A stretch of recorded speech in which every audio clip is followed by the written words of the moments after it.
यहाँ पर योगी जी को तो उनकी खुद की पार्टी घेरती हुई नजर आ रही है और कह रहे हैं कि भाई केशव प्रसाद मौर्य को उनकी सीट देकर और योगी जी को हटाने का पूरा प्लान बन चुका है और उपचुनाव में ये रिजल्ट बहुत जल्द आ जाएगा।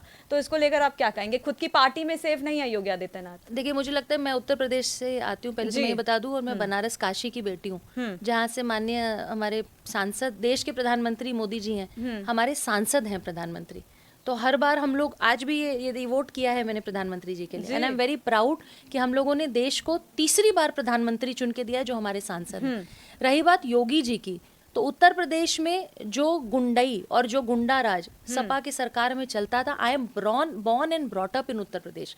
जिस तरीके से वो सपा के नेता अपनी बाइकों पे युवा नेता की तख्तियां लगा लगा के गुंडागर्दी करते थे उत्तर प्रदेश में, वो जमाना लद गया है। जिस तरीके से भैंस गायब हो जाती थी तो एसपी एसएसपी से सपा की सरकार में आजम खान अपनी भैंस ढूंढवाया करते थे, वो जमाना चला गया है। उत्तर प्रदेश को अगर कोई सिर्फ कंट्रोल कर सकता है तो योगी जी ही कंट्रोल कर सकते हैं। और हम एज ए यूपी के हम निवासी, हम लोग बहुत खुश हैं कि हमारे सीएम योगी आदित्यनाथ हैं। रही बात पार्टी में जो उथल पुथल की न्यूज़, देखिए न्यूज़ आ रही है, ये भी तो हम मान सकते हैं कि ये विपक्ष का चलाया हुआ एजेंडा है। जैसे केजरीवाल साहब दिल्ली में जेल से बाहर आते हैं तो उनको ये चिंता नहीं है कि अपने चुनाव में कितने सीटें पाएंगे, कितनी सीटें नहीं पाएंगे। उनको इस बात की चिंता थी कि योगी आदित्यनाथ हटाए जाएंगे। आप योगी जी की चिंता क्यों कर रहे हैं भाई? योगी जी का फैसला जनता करेगी और जनता ने फैसला किया है, 2017 में भी किया है, 2022 में भी किया है और 2027 में भी करेगा। तो मुझे लगता है कि योगी जी से बेटर उत्तर प्रदेश को कंट्रोल कोई सीएम नहीं कर सकता। बाकी तो बीजेपी का इंटरनल मैटर है, बीजेपी डिसाइड करेगी कि कौन से राज्य में किसको सीएम बनाना है। जी, लेकिन देखिए, अगर इसी मुद्दे को अगर हम थोड़ा और आगे और गहराई से जानने की कोशिश करें तो कह रहे हैं कि गृह मंत्री अमित शाह ही इसमें थोड़ा केशव प्रसाद मौर्य को आगे कर रहे हैं और योगी जी को पीछे कर रहे हैं। इस पर आप क्या कहेंगे? कि अगर आप पसंद की बात करेंगे तो योगी आदित्यनाथ ने जिस तरीके से उत्तर प्रदेश के लॉ एंड ऑर्डर को कंट्रोल किया है, जिस तरीके से योगी आदित्यनाथ ने उत्तर प्रदेश में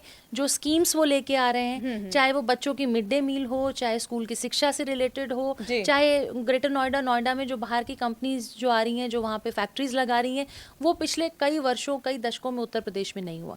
और जब गड्ढे होते हैं कहीं तो उन गड्ढे को भरने में टाइम लगता है। तो मुझे लगता है कि दो जो टेन्योर गया है, जो एक दशक पूरा उत्तर प्रदेश में गया है, अभी वो गड्ढे भरने का काम किया है। इसके बावजूद विदेश के कई कंट्री के कई बड़े जाने माने लोग ये कहते हैं कि योगी जी हमें दे दो। आपको याद होगा एक स्टेटमेंट एक कंट्री के किसी बड़े नेता ने कहा था कि योगी जी हमें दे दो। तो हमने कहा था नहीं, हम योगी जी को नहीं दे सकते, हमारे यहाँ बहुत फालतू नेता हैं, आप उन फालतू नेताओं को ले जाओ हमारे यहाँ। जी, देखिए, चलिए, अभी योगी जी का मुद्दा छिड़ ही गया है और अयोध्या की भी हमने बात की है, तो यहाँ पे मैं आपसे ये सवाल करना चाहूंगी, जैसे आपने अभी तारीफें योगी जी की गिनाई, लेकिन अयोध्या की बात करें या फिर उत्तर प्रदेश की जनता, उन्होंने इस बार योगी जी को नहीं चुना, यानी कि सपा को ऊपर रखा। तो कहाँ कमी योगी सरकार से रह गई है? देखिए, उत्तर प्रदेश के चुनाव में as a NGO, as a activist हम लोग पूरे 1-1.5 महीने थे, जिसमें हम लोगों से अपील कर रहे थे कि आपको जिसको भी वोट देना वोट दीजिए। लेकिन जो काम हुआ है, जो विकास का काम हुआ है, जो पूरे प्रदेश में दिख रहा है, अगर रोड, बिजली, पानी, सड़क आपको दिखता है, अगर आपको फैक्ट्रियां लगते दिख रही हैं, अगर आपको वहाँ पे सुरक्षा दिख रही है, तो आप अपना वोट उस हिसाब से दीजिए। उस 1 महीने के कार्यकाल में मैंने देखा कि जिन जगहों पे, जिन गाँवों में, जिन कस्बों में, जिन जिलों में दूर दूर तक रोड नहीं थी, जहाँ पे लाइट्स नहीं थी, वो सब आपको आज देखने को मिलेगा। लेकिन कहीं ना कहीं वो जो खटाखट वाला, मुझे लगता है कि वो साल का 1 लाख रुपए और क्या इन्होंने जुमला फेंका था, और संविधान बदल देंगे, संविधान अगर ये सरकार में आए तो संविधान बदल देंगे, जो प्रोपोगेंडा इन्होंने चलाया है कांग्रेस और सपा ने मिलके, वो कहीं ना कहीं शायद काम आया। अग्निवीर को लेकर जो कांग्रेस ने मैनिफेस्टो में जारी किया था बयान, वो भी कहीं ना कहीं आपके और जो झूठ बोला, आपको पता होगा कि अग्निवीर को लेके और संविधान को लेके और 1 लाख रुपए हम आपको सालाना देंगे। आपको याद होगा कि चुनाव जीतने के बाद कांग्रेस के दफ्तरों में बहुत जगह, बेंगलोर, कर्नाटक और उत्तर प्रदेश, लखनऊ, कई जगह देखा हम लोगों ने कि बहुत भारी संख्या में हमारी मुस्लिम बहनें खड़ी थी जो अपना अधिकार लेने आ रही थी, क्योंकि आपने झूठ बोल के तो उनसे वोट ले लिया। लेकिन चुनाव जीतने के बाद जब वो वही अपना अधिकार लेने खटाखट मांगा पैसे, तो आप खटाखट दे नहीं पाया, फटाफट भाग गए वहां से। तो जब आप भाग गए वहां से, तो कहीं ना कहीं जो आपका झूठ का पुलिंदा था, आप सबको पता है, लेकिन आपके झूठ ने कहीं ना कहीं काम किया।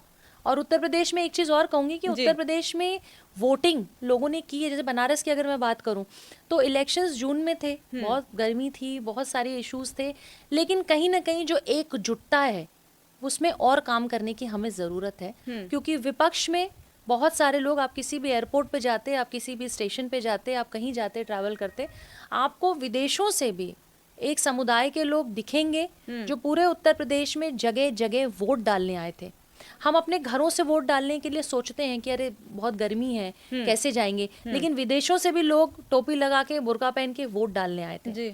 तो इसका मतलब वो हमसे ज़्यादा डेडिकेटेड है और हमें उनसे सीखने की ज़रूरत है। देखिए मैम, यहाँ पर विपक्ष को टारगेट करने से बेहतर अगर हम इस चीज पर भी नजर डालें कि योगी सरकार या फिर बीजेपी सरकार ने जो अपने प्रत्याशी चुने थे या फिर जो कार्यकर्ता जो सपोर्ट कर रहे थे निचले स्तर पर, उन्होंने उस तरीके से सपोर्ट नहीं किया और कहीं ना कहीं खफा वो नजर आए, प्रत्याशियों को चुनने में कहीं कमी रह गई है। तो यूपी के सवाल में 2-3 सीट्स ऐसी थी जिन सीट्स पे पहले से कहा गया था कि इन प्रत्याशियों का नाम बदलना बहुत जरूरी है, इन प्रत्याशियों को बदलना बहुत जरूरी है। जिन प्रत्याशियों ने अपने जनता से 5 साल में मुलाकात न की हो या जनता दरबार लगा के कभी जनता से वो मिले नहीं हो और अचानक से फिर से आप उन्हीं जनता के वोट से आप चुन के आते हैं, जीतते हैं, आप लुटियंस में रहते हैं, नॉर्थ एवेन्यू साउथ एवेन्यू में आपके बंगले अलॉट होते हैं और 5 साल जब वहीं उसी जिले की जनता जब आपसे मिलने के लिए नॉर्थ एवेन्यू साउथ एवेन्यू आती है तो आप गेट से ही या तो उसको भगा देते हैं। ये मैं किसी पॉलिटिकल एक पार्टी के लोगों की बात नहीं कर रही हूँ, मैं बहुत सारे नेताओं को ऐसे जानती हूँ जो इस तरह की चीजें करते हैं। तो कहीं ना कहीं जनता से जो आपका डिस्कनेक्ट है वो भी एक कारण हो सकता है।